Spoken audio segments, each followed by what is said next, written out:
오늘 본문을 가지고 하늘의 시민권자로 사는 인생이라는 제목으로 함께 말씀을 나누겠습니다.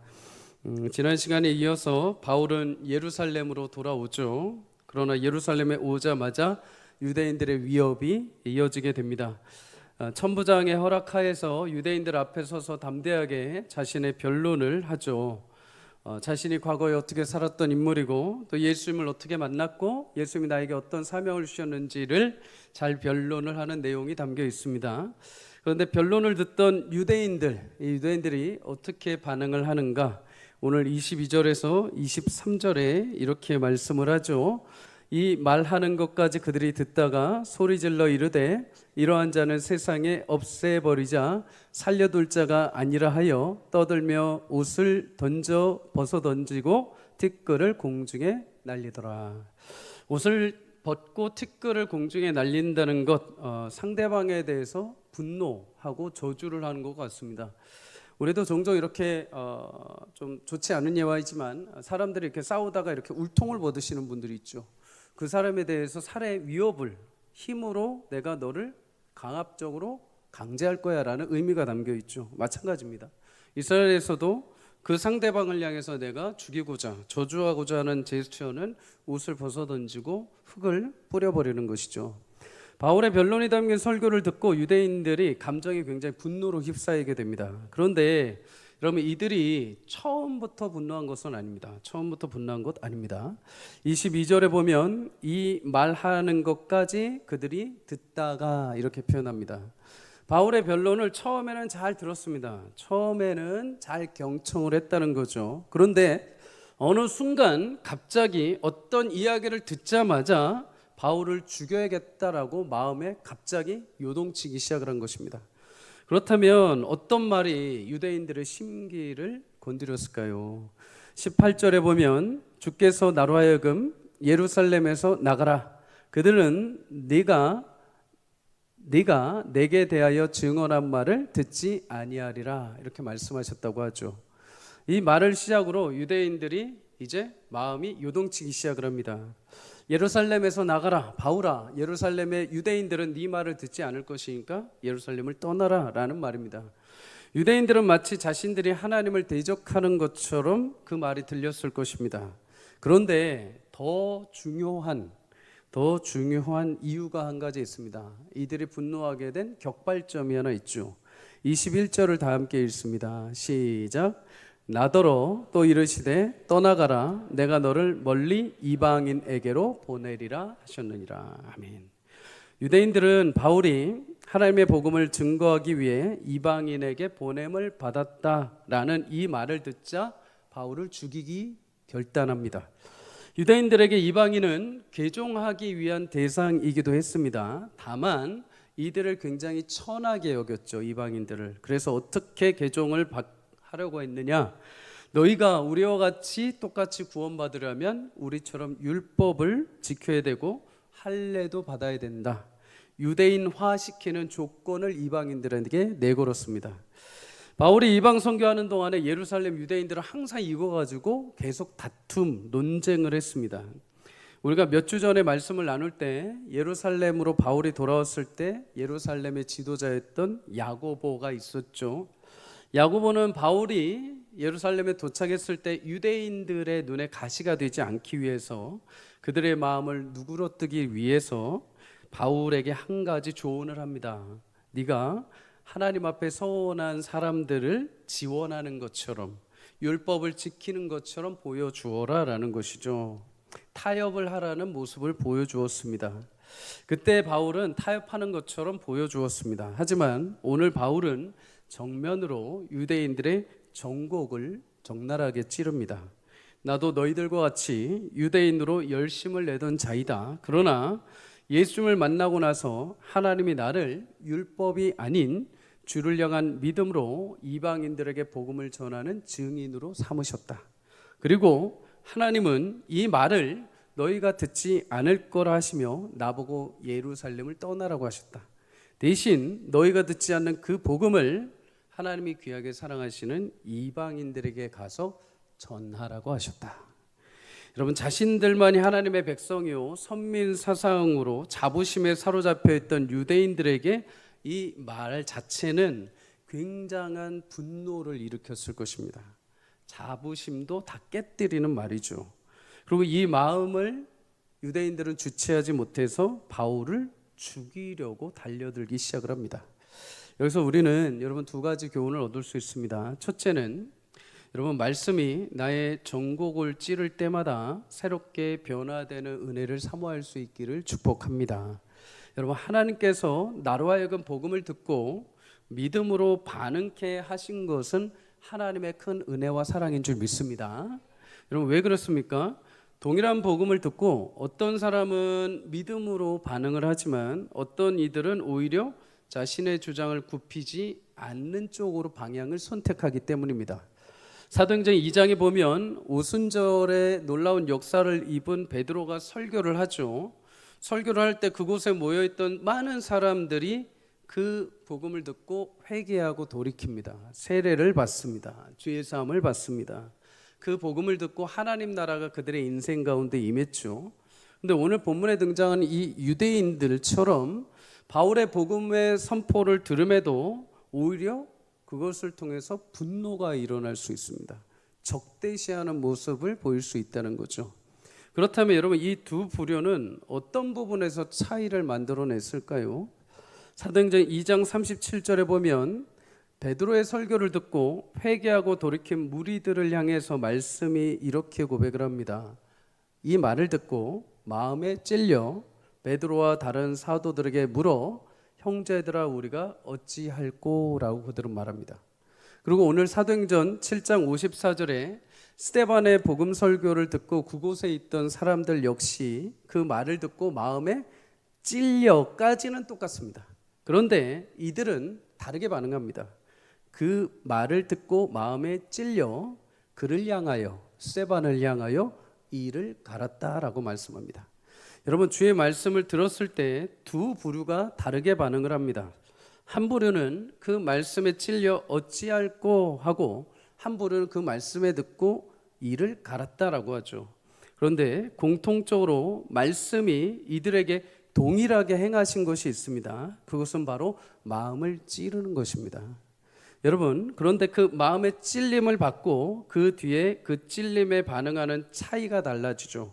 누군가는 그 찔림을 받고 돌이켜 회개하지만 누군가는 그 찔림을 더욱 강하게 반발로 만들어냅니다. 사랑하는 여러분, 주의 말씀을 듣고 찔림을 받고 돌이키고 회개하는 것이 축복이요 은혜임을 믿으시길 축복합니다. 흔히 말씀이 마음을 찌른다고 할 때 오해를 하는 경향이 있습니다. 마음을 아프게 하고 마음을 힘들게 하고 마음을 어렵게 하는 것이라고 생각할 수 있죠. 근데 여러분, 성경이 그 말씀이 우리 인생에 찾아오실 때 작용하는 부분이 무엇이냐라고 했을 때 정확하게 이렇게 말씀을 하십니다. 히브리서 4장 12절에서 13절 함께 읽습니다. 시작.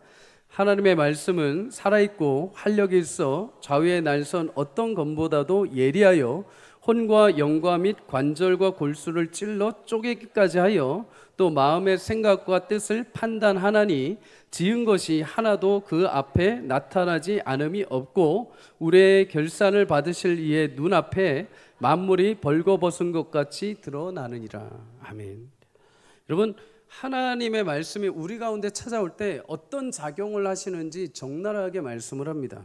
성경에서 흔히 말씀이 우리 가운데 찾아올 때 위로하고 격려하고 이런 것으로 끝나는 것이 아니라 성경의 말씀은 스스로 살아있는 예리한 검이다라고 말씀을 합니다. 다시 말해서 여러분, 말씀이 들릴 때 가장 먼저 말씀이 우리 영혼 가운데 하시는 일이 무엇이냐면 예리한 검처럼 문툭툭한 검이 아니라 예리한 검처럼 어디라도 찌를 수 있는 것, 찌르고 쪼개는 일을 말씀이 우리 가운데 먼저 오셔서 행하시는 일이라는 것입니다. 예리한 말씀이 의도적으로 영혼들의 심령 가운데 찌르고 들어오신다는 거죠. 그러면 여러분, 왜 찌르고 들어오실까요? 분명히 성경에서 하나님 말씀이 우리의 영혼을 찌르신다고 해요. 그러면 이 찌르는 게 어디까지 들어가시느냐? 마음 깊숙한 곳까지 들어가시는 거죠. 여러분, 왜 말씀이 마음 깊숙한 곳까지 들어가야 될까요? 여러분, 칼이라는 게 사실 뭉툭하면 사실 찔리지 않습니다. 다치지 않죠. 그런데 예리한 칼날은 아주 조금만 해도 깊숙이 들어가죠. 하나님의 말씀이 그처럼 살아 운동력이 있어서 우리의 말씀 깊숙한 곳까지 찔고 들어온다는 겁니다. 여러분, 행동과 삶의 자세가 어디에서 변화가 시작이 되냐면 마음에서부터 시작이 돼야 됩니다. 마음 중심에서 각성이 일어나고 변화가 일어나야 삶의 변화가 일어나게 되는 거죠. 마음 깊은 곳에 터치가 일어나야 됩니다. 만져주심의 은혜가 있어야 되는 거죠. 잠언 4장 23절은 그래서 생명의 근원이 마음에 있다라고 말씀을 합니다. 그런데 여러분, 그 깊은 마음을 터치하는 게 쉽지가 않죠. 사람이 어떤 힘으로 아니면 주변 환경이 내 마음 터치 못합니다. 마음 깊이 담겨 있는 상처, 상실감, 죄로 굳어진 낙담, 패배감, 어두운 삶의 태도를 주변의 환경과 상황이 내 깊은 심연에 담겨 있는, 숨겨져 있는 것 만지지 못합니다. 그런데 여러분, 사람으로, 세상의 방법으로 만질 수 없는 그 깊은 마음을 유일하게 터치하고 변화시켜 주시는 것이 있는데, 그것이 주님의 말씀입니다. 복음만이 유일하게 내면 깊숙한 곳까지 들어와서 우리 영혼을 터치하고 우리 영혼에 골마있던 것을 제거하고 우리를 새롭게 하시는 능력이 되는 줄 믿습니다. 여러분, 복음이 깊은 곳에 들어가 어떻게 하십니까? 그 마음을 환하게 비춰주시는데 벌거벗은 것 같이 다 드러나게 하신다고 합니다. 오늘 환하게 비치니까 더 잘 보이시죠? 어둠 가운데 있는 거, 어둠이 있으면 잘 보이지가 않습니다. 나도 내 마음 깊은 곳에 무엇이 있는지 모릅니다. 여러분, 우리가 살아오면서 일주일 동안 여러분들이 행한 죄를 한번 적어보셨습니까? 제가 죄를 예전에 시험 삼아서 이렇게 적어봤습니다. 그런데 신기하죠. 한 주가 지난 다음에 내가 지난주에 기억하지 못했던 죄가 또 생각나는 겁니다.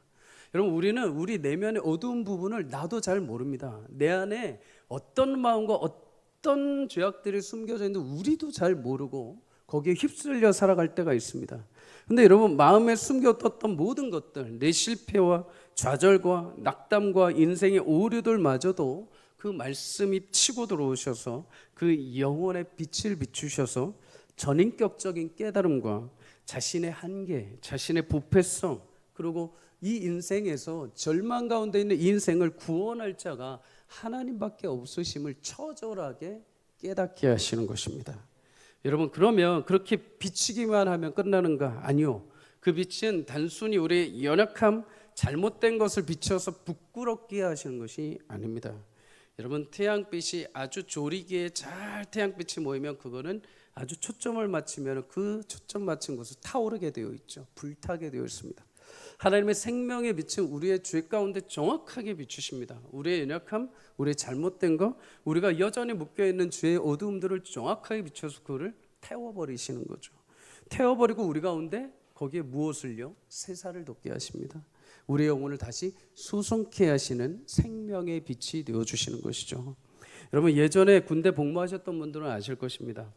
행군을 이렇게 오래 하고 밖에 나가서 훈련을 일주일 동안 받다 보면 잘 못 씻습니다. 그러다 보면 이제 군화도 제대로 잘 벗지 못하죠. 그러면 발에 항상 한 부대에 한두 명씩은 봉화지겸이라는 질병에 걸립니다. 이게 안 씻어서가 아니라 못 씻어서 생기는 것입니다. 피부 조직 안에 염증이 생기고 고름이 쌓이는 거죠. 심하면 이 폐혈증까지 오게 됩니다. 그러면 지금은 물론 이렇게 잘 씻고 또 항생제 주사도 잘 맞으니까 잘 생기지 않지만 예전에는 쉽게 치료를 받을 수 없으니까 가장 먼저 고참들이 와서 한 게 무엇이냐? 그 2등병이면 2등병 1병들이 이렇게 양쪽에서 팔을 잡게 합니다. 그리고 다리를, 죄송하지만 이렇게 표현대로 하자면 휴지를 갖다 그 골문대로 이렇게 쥐어 짭니다. 그럼 이제 고름이 막 터져 나오겠죠. 그러면 이제 2등병은 고래고래 소리를 지르는 겁니다. 근데 그게 하루만 하는 게 아니라 그렇게 짜고 소독약 바르고 다음 날 보면 또 생겨 있습니다. 그리고 또 짜는 것입니다. 한 2, 3일을 계속 짜내는 거죠. 근데 여러분, 2, 3일 그렇게 짜내고 나면 이제 그 뒤부터는 피멍이 들고 이제 새로운 피부가 조금씩 돋아나기 시작을 합니다. 여러분, 겉으로 드러난 상처들은 고름을 짜내고 약을 바르면 치료할 수 있습니다. 하지만 영혼 내면에 깊숙이 담겨져 있는 죄로 인한 상처들, 인간의 외적인 어떤 방법으로도 불가능합니다. 유일하게 그 깊은 곳까지 들어가 죄의 고름, 상처의 아픔과 어두움을 물리치고 쇠사를 돋게 하는 것은 오직 하나님의 살아계신 말씀밖에 없습니다. 말씀이 찌르고 들어와서 모든 죄의 고름들을 거두실 때 하나님 주시는 양심과 자책이 일어날 수 있습니다. 아프기도 하죠. 왜 그랬을까 하는 마음도 있을 것입니다. 여러분, 하지만 그때 말씀 앞에 순전하게 나를 내어드리고 오순절 설교를 들었던 무리들처럼, 그럼 주님 제가 어떻게 해야 될까요? 주님 제가 어떻게 해야 될까요? 주님 저에게 알려주십시오. 그렇게 여러분 순종할 때, 여러분 겸손히 내 마음을 드릴 때 하나님의 그 영혼에 하나님의 지혜를 주시고 그 막혀있고 고름났던 모든 살을 제거하시고 새살이 돋게 하시며 새로운 피조물로 살아갈 힘과 용기를 주실 줄 믿습니다. 사랑하는 여러분, 매 예배마다 그리고 말씀을 듣는 시간마다 하나님은 우리의 골마 있는 부분들을 터치하시고 만지시기 위해서 계속 작업을 하시는 것입니다.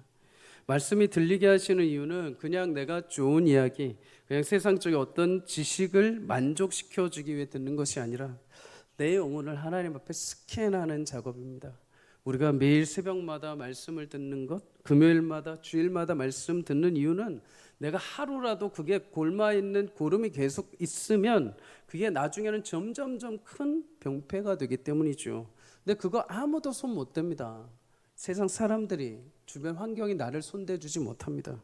오직 우리의 주인이신 하나님의 말씀이 들어오셔서 그곳에 생명의 빛을 비춰주실 때 고름의 영적인 고름들이 짜지고 하나님의 새살이 돋게 하시는 은혜를 주시는 줄 믿습니다. 그리고 여러분, 예배하고 묵상하고 말씀을 들을 때마다 내 마음 깊은 곳까지 주님이 만져주시는 은혜를 사모할 수 있기를 주 이름으로 축복합니다. 그렇게 찌르고 들어온 말씀이 있을 때 여러분, 우리는 어떻게 해야 되는가? 겸손하게 주님 제가 무엇을 하겠습니까? 어떻게 해야 됩니까? 묻고 구해야 됩니다. 그럴 때 내 영혼이 하나님 앞에 온전해지고 허락하신 은혜의 복을 누리게 될 줄 믿습니다. 여러분, 오늘 유대인들의 귀에 거슬렸던 단어 하나가 있습니다. 그것은 바로 이방인이라는 단어입니다. 이방인. 그런데 하나님에게 이 단어는 너무도 귀한 단어입니다. 그런데 듣는 유대인들에게는 너무도 싫은 단어인 것이죠. 우리가 하나님의 말씀을 들을 때 하나님은 선한 의도로 우리 가운데 찾아오시는데 나한테는 그게 굉장히 걸림돌이 될 수 있습니다. 근데 여러분 기억하십시오. 말씀을 들을 때 혹시라도 그 단어가, 그 어떤 목적어가 내 귓가에 맴돌 때 여러분 거대한 화살처럼 느껴질지라도 그 단어, 그 목적어 하나가 하나님께서 나를 향해 주셨다는 사실을 기억하고 그 단어 하나, 그 문장 하나, 그 목적어 하나를 귀하게 내 것으로 삼고 소화할 수 있는 은혜가 있기를 주의 이름으로 축복합니다. 여러분, 오늘 여러분에게 들리는 말씀 가운데 유독 나를 붙들고 나의 귀에 맴도는 단어가 있습니까? 그럼 여러분, 그거 내게 주신 단어입니다. 내게 주신 말씀입니다. 그러니 그 말씀을 소중히 여길 수 있기를 주의 이름으로 축복합니다. 유대인들의 귀에 걸림돌이었던 단어 이방인입니다. 그러나 하나님은 마침내 그들의 산을 넘어서 이방인들에게 복음이 증거되게 하셨습니다. 그들에게는 그 산을 넘어야 하는 거죠. 유대인들에게는 그거를 넘어야 진짜 구원의 백성이 무엇이고 진짜 선민으로서의 역할이 무엇인지를 깨닫게 하는 것이었습니다. 그런데 그들은 귀를 닫아버렸죠. 유일하게 바울만이 그 마음을 열고 그것을 받아들였을 때 하나님의 역사에 동참하게 됩니다. 자, 여러분, 말씀을 통해서 새로운 치유와 회복과 열매가 우리 마음 깊숙한 내면에서 일어나기를 주 이름으로 축복합니다. 말씀을 들을 때 하나님께서 여러분들에게 주시는 분명한 단어가 있을 것입니다. 그리고 여러분들에게 주시는 메시지가 있을 것입니다. 그게 혹시라도 내 안에 치고 들어와서 나의 폐부를 찌른다 하더라도 하나님 이거 제게 주신 것입니까? 그러면 제가 고민하겠습니다. 주님, 제게 이것을 해석할 수 있는 지혜를 주십시오. 제게 이 연약함이 있어서 이것을 나에게 주신 줄 압니다. 하나님, 이것을 내가 소화할 수 있는 은혜를 주십시오. 실패해도 괜찮습니다. 다음에 하나님이 또 들리게 하십니까? 그럼 또 그걸 붙드시고 기도하십시오. 하나님, 이거 내가 지난번에 실패했는데 하나님 또 다시 나에게 주셨군요. 제가 이번에는 다시 생각하고 다시 고민하고 기도하겠으니 이것이 내 영혼의 양약이 될 수 있게 해주십시오. 여러분, 그럴 때 우리 신앙이 점점 자라가는 거죠. 우리 신앙이 점점 커가는 것입니다. 여러분, 매번 말씀이 우리 가운데 찾아오실 때마다 기쁨으로 받을 수 있기를 축복합니다. 그리고 그 말씀이 우리 영혼을 살찌우고 풍요롭게 하시는 은혜를 우리 모든 교회가 누릴 수 있기를 주의 이름으로 간절히 소망합니다. 여러분, 또 한 가지 교훈은 말씀 안에 담긴 생명력을 확신해야 됩니다. 여러분, 바울은 이방 선교를 위해서 위대한 업적을 남겼던 사람입니다. 그런 바울이 설교를 했다면 기대하는 것이 있죠. 유대인들이 모두 회개하고 돌아와야 하는 것입니다. 그런데 그의 설교와 간증은 오히려 위협으로 돌아옵니다. 사도행전 7장에 보면 스데반이 설교할 때도 마찬가지였습니다. 스데반 성령 충만해서 공회 앞에서 설교를 시작합니다. 그런데 설교를 들은 공회 무리들이 어떻게 반응을 합니까? 7장 57절 58절입니다. 함께 읽습니다. 시작. 그들이 큰 소리를 지르며 귀를 막고 일제히 일어나 그에게 달려들어 성 밖으로 사울이라는 청년의 발 앞에 두니라. 아멘. 여러분, 복음을 멋지게 전했는데 돌아온 결과는 예상 밖의 반대의 결과입니다. 간혹 우리도 이런 상황을 접할 때가 있죠. 세상에서 믿는 사람들이 승승장구해 주십시오. 믿는 사람들이 머리가 되게 해주십시오. 믿는 사람들이 믿지 않는 사람보다 앞서게 해주십시오. 그렇게 기도하며 살아갑니다. 그런데 오히려 복음대로 살고 복음대로 말했는데 핍박과 환난을 당하고 정직하고 순수하게 일했음에도 불구하고 손해보고 억울한 일을 당할 때가 있습니다. 전혀 예상하지 않은 반대의 경향이 찾아올 수가 있죠. 여러분, 스데반은 하늘 보좌에 계신 예수님을 보았던 사람입니다. 사도 바울은 빛 가운데 예수님의 음성을 듣고 만났던 사람입니다. 그런데 두 사람이 복음을 증거했을 때 사람들의 반응은 대적하고 죽이려는 행동이 찾아왔습니다. 적어도 여러분, 주님을 보았다면, 주님의 음성을 들었다면, 그런 사람들이 직접 설교를 하고 전파를 했다면, 여러분, 그런 설교를 들었다고 한다면 그 대적들이 한 번에 싸그리 모두 다 죽든지 아니면 마음이 확 뒤집어져서 모두가 다 믿음으로 변화되어야 되는 능력이 있어야 되지 않겠습니까? 그런데 여러분, 그들은 하나도 돌아오지 않습니다. 오히려 복음을 전하는 자들이 위협을 받게 되죠. 여러분, 그들이 강박한 마음을 따라 행한 행동을 하나님은 그런데 어떻게 하셨을까요? 우리의 생각과는 하나님 생각은 좀 다른 것 같습니다. 우리는 하나님 말씀대로, 우리 하나님의 능력대로 하면은 뭔가 확 일어나고 뭔가 변화가 있고 뭔가 세상 사람들 앞에서 이봐 하나님 살아계시잖아 하고 자랑할 거리를 생각을 하는데, 하나님은 그렇게 하시지 않는 것 같습니다. 하나님은 오히려 그렇게 핍박당하는 것을 그냥 놔두시고 예수를 믿는 증거하는 자들의 어려운 고난과 상황을 그대로 다 끌어안게 하시는 것 같습니다. 여러분, 우리가 세상에 복음을 전하고 복음대로 살다 보면 이리 치이고 저리 치일 때가 있습니다. 이리에도 욕먹고 저리에도 욕먹는 경우가 발생하죠. 지난 부활절에 우리 교회 앞에서 우리 전도팀하고 찬양하는데, 여러분, 지나가는 분들 가운데 물론 이렇게 웃으면서 가시는 분들도 있었지만 그 앞에 문화정보 땡땡땡에서 신고가 들어왔습니다. 처음에는 사람이 와서 좀 조용히 하세요라고 하고 갔는데 두 번째는 경찰이 왔습니다. 여러분, 그런 일을 한번 당하면 어떨까요? 위축되죠. 복음을 증거하는데, 복음을 전파하는데, 복음을 수많은 사람들한테 찬양하는데 왜 이렇게까지 하시나? 라고 생각될 수 있습니다. 심지어 엊그제 우리 시니어 봄나들이를 갔는데 어제 시니어들과 많이 찬양하지도 않았습니다. 우리 시니어 성도님들 앉혀놓고 딱 2곡 찬양했습니다. 2곡. 근데 수목장 안내하시는 한 분이 오셔가지고 이렇게 속삭이는 거예요. 이번까지만 허락합니다. 더 이상 하지 마세요. 마지막입니다. 근데 그 말투가 아유, 교회에서 오셨나 봐요. 죄송하지만 여기 공공장소라서요. 그러시면 안 됩니다. 이게 아니라 진짜 제가 오랜만에 살기 어린 눈빛을 봤습니다. 오랜만에 그 경멸함과 그 뭐랄까 그 아무튼 그런 상처받을 눈빛으로 이렇게 위협적인 말투로 하시더라고요. 여러분, 이제는 밖에 나가서 대자연이 하나님을 찬양해도 성도들이 밖에 나가서 찬양하고 복음을 증거하는데도 세상이 그것을 못하게 만들 정도의 현실이 찾아왔습니다. 그런데 그렇게 약한 것 같고 아무 힘이 없는 것 같은 복음을 여러분 끝까지 붙들어야 하는 이유가 무엇입니까? 여러분, 그것은 바로 유일하게 우리 인생, 우리 영혼을 구원할 능력이, 놀라운 생명력이 그 복음 안에 담겨 있기 때문입니다. 여러분, 예수님은 단 한 번에 나팔 불어서 왕으로 이 땅에 임하실 수 있었습니다. 천군 천사 동원해서 하나님의 영광의 은혜로 임하실 수 있었습니다. 근데 하나님 그 본체의 영광과 그 동등됨을 예수님 비워내시고 자기를 비워 종의 형체와 같이 사람과 같이 되시고 자기를 낮추어 죽기까지 복종하시는 방법으로 이 땅에 오셨습니다. 주님이 그렇게 하지 않으셨다면 여러분 우리가 하나님 앞에 나갈 수 있는 길이 없었기 때문입니다. 주님이 오셔서 말을 듣지 않는 대로 모두 다 제거하시고 모두 다 쳐버리시고 모두 다 죽이셨다면 여러분 그 자리는 구원의 자리가 아니라 심판의 자리가 되었을 것입니다. 바울이 한번 말할 때, 스데반이 한번 말할 때 대적했던 모든 사람들이 죽거나 아니면 강제로 마음을 뒤틀어 가지고 꼬집어서 바꿨다고 한다면 여러분 복음의 자연스러운 생명력이 전해진 것이 아니라 오직 하나님은 무서운 분이요 하나님은 심판하시는 분으로만 이 땅에 나타났을 것입니다. 하지만 하나님 그런 선택을 접으시고 약해 보이지만 생명력 하나만을 가지고 강팍한 사람들에게 약하디 약한 것처럼 보이는 복음을 내밀게 하신 것입니다.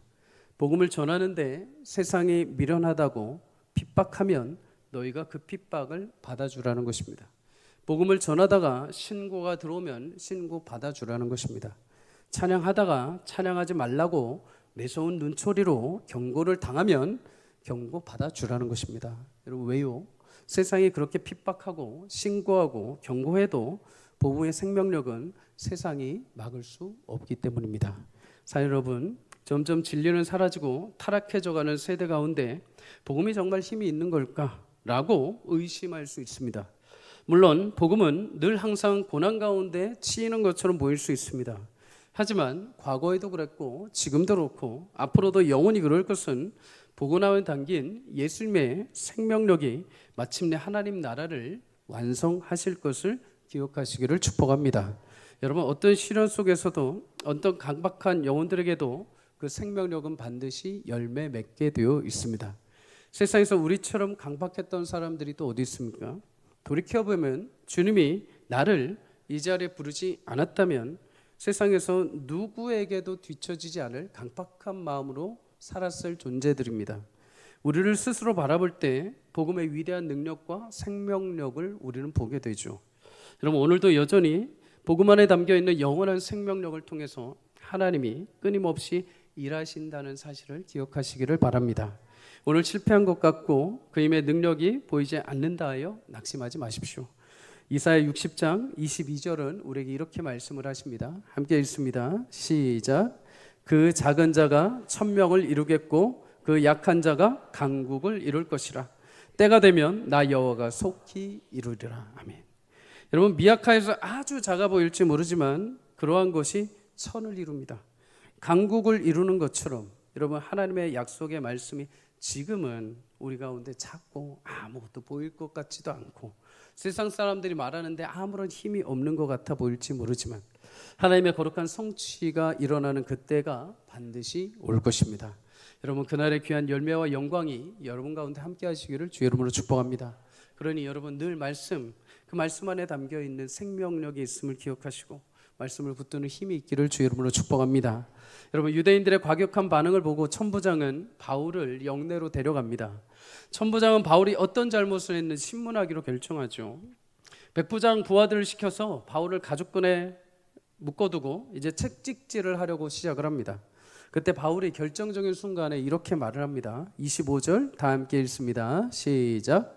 가죽줄로 바울을 매나 바울이 곁에 서 있는 백부장더러 이르되 너희가 로마 시민 된 자를 죄도 정하지 아니하고 채찍질할 수 있느냐 하니. 아멘. 당시 로마 시민권자, 로마 시민으로서 가지는 특별한 대우들이 있었습니다. 그중 한 가지는 정당한 이유 없이 고문을 하거나 신문을 받을 필요가 없는 것이죠. 금지되어 있었습니다. 만약에 이 법을 어기고 함부로 로마 시민을 죄도 묻지 않고 채찍질하거나 신문하면 그 물은 사람이 대신 신문을 거꾸로 받게 되었습니다. 그래서 바울이 로마 시민권자라고 말하자마자 백부장과 천부장은 기겁을 하죠. 아무런 죄도 없는 로마 시민권자인 바울을 묶어버렸기 때문입니다. 채찍질하려 했기 때문입니다. 천부장은 급하게 자신의 신분을 그래서 알려줍니다. 당신이 로마 시민권자입니까? 나도 로마 시민권자입니다. 근데 여러분 로마 시민권자 중에 급이 있었습니다. 급이 어떤 급이냐? 로마에 속한 도시에 태어난 로마 시민권자, 로마에 공을 많이 세워서 로마 정부에서 허가를 내준 로마 시민권자, 아니면 돈을 주고 사는 로마 시민권자. 당시에 바울이 궁금했던 거죠. 바울이 과연 어떤 시민권자인가? 그런데 천부장은 돈을 주고 시민권을 구입했습니다. 만약에 바울이 돈을 주고 시민권을 구입했다면 동등된 위치이기 때문에 어느 정도 말로 무마할 수 있었던 거죠. 내심 그것을 기대한 것입니다. 왜요? 바울이 히브리 말을 잘했기 때문입니다. 그러니 분명히 돈으로 샀을 거다 생각을 한 거죠.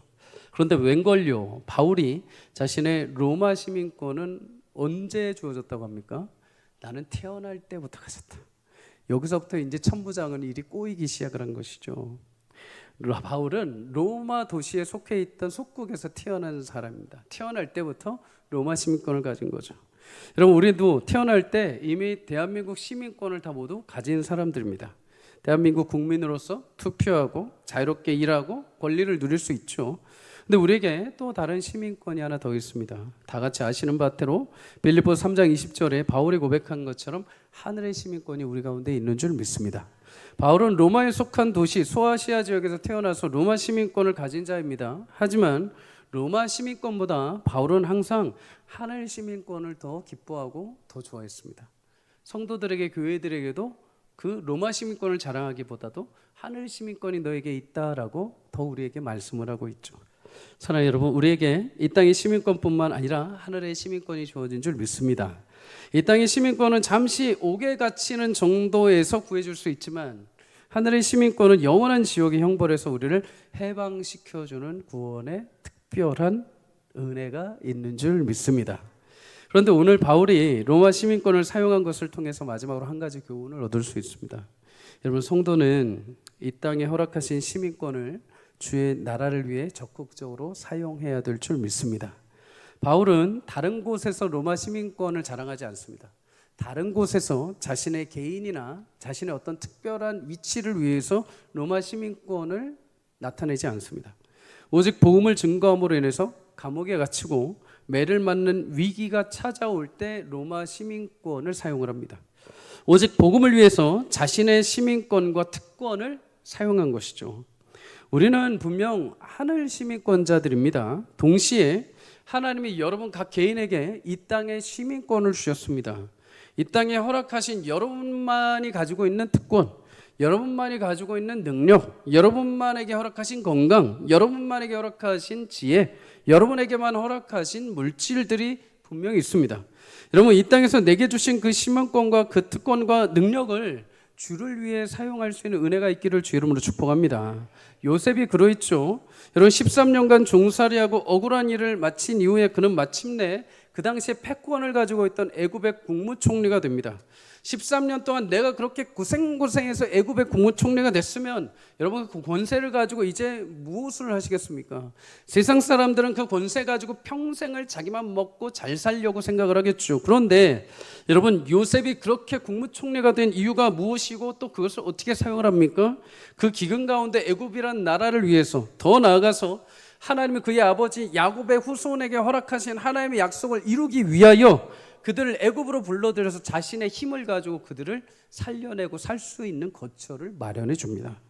여러분, 다니엘도 그랬죠. 유다 포로로 바벨론과 페르시아 고위 관리를 지냅니다. 하지만 하나님이 주신 그 지혜와 권세를 가지고 하나님께 기도하고 왕의 꿈을 해석함으로 하나님의 영광을 드러내는데 자신의 능력을 사용을 합니다. 에스더도 그렇죠. 여러분, 자신의 유대인 민족이 위기에 처했다는 소식을 사촌 모르드게로부터 듣게 됩니다. 사촌 모르드게가 이때 에스더에게 권면을 하죠. 너희 남편 왕 앞에 나가서 유대인 민족을 구해달라고 간청을 해라. 여러분, 당시에 왕 앞에는 아무나 나갈 수 있는 것이 아니었습니다.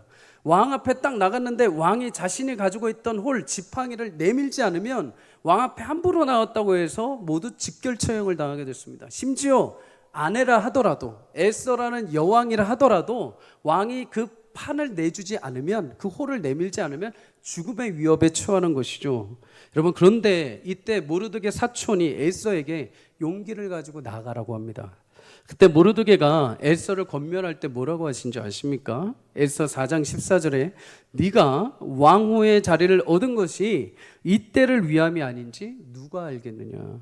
사랑하는 여러분, 지금 여러분이 주의 은혜로 얻게 된 권력과 힘과 능력과 재능, 혹 주를 위해 이때를 위함인지 누가 알겠습니까?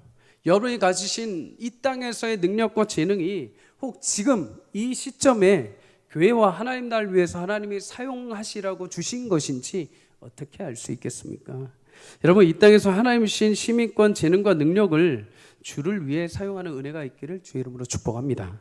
여러분, 누가복음 19장에 보면 종에 대한 비유가 등장합니다. 어떤 사람이 왕위를 얻기 위해서 먼 나라로 갈 때 10명의 종을 불러들이죠. 10명의 종에게 한 문화씩 돈을 줍니다. 한 문화씩. 문화라고 하면 화폐 단위입니다. 한 문화씩 주고 떠나게 되죠.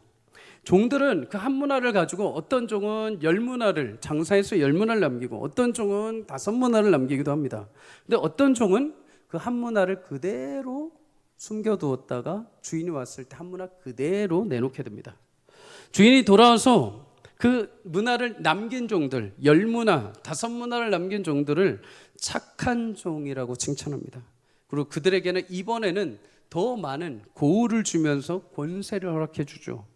반대로 한 문화를 그대로 숨겨두었다가 가지고 놓은 그 종에게는 뭐라고 합니까? 악한 종이라고 말합니다. 그리고 그가 가지고 있던 것도 빼앗아 버리는 것이죠.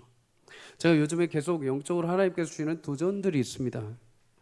하나님께서 우리 교회와 우리 교회에 대한 사명들을 주셨는데 그냥 한 문화 그대로 묵혀두었다가 하나님 앞에 서는 그런 일들은 없어야겠다라는 생각을 계속해서 주십니다.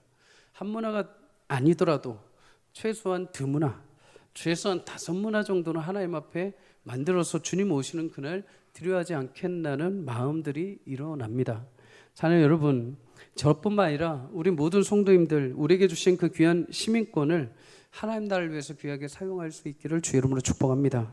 내게 주신 건강, 물질, 능력, 시간 귀하게 주를 위해 드리는 것만큼 축복된 일은 없습니다.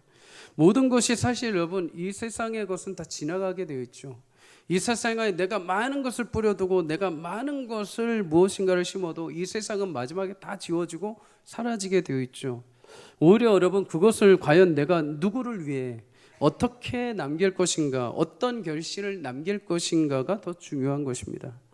돈에 대한 비유를 해서 죄송합니다. 그러나 돈이나 능력이나 다른 실력도 다 동일할 것입니다.